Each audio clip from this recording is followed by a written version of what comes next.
Subject कैसे math class कैसे गो first primary तो टॉपिक कैसे पर tallest shortest बे पर thicker thinner क्या गो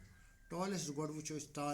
tallest कैसे गो तो shortest कैसे गो ये करो समझने की कोशिश tallest कैसे बिल्डिंग आस बी जीट बनाइए या कल स्टोरी बनाइए 1 2 3 3 स्टोरी बनाइए बे अगर बनिम तो मुजरा रटोस यानी ये गो वारिया के यानी थर्स बिल्डिंग हस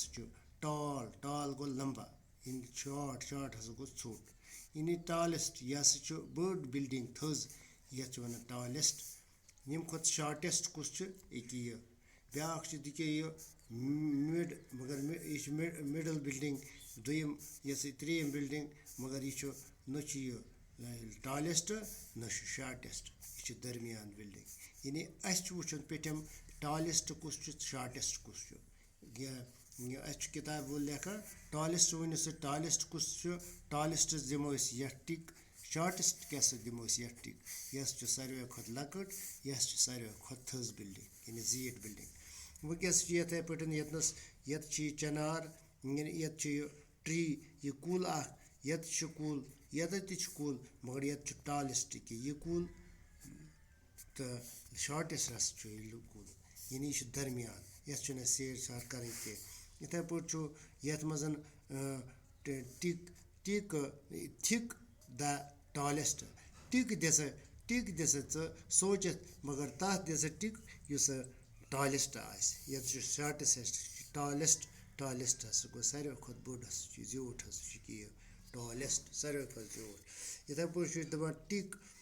टिक दिस तथ यह शॉर्टेस्ट इस सारे खुद छोट तथ दिस टिक यानी यह ज्यूट यह दरमियान यह सारे खुद छोट दिमो यह टिक यह शॉर्टेस्ट सारे खुद लकट इथे पे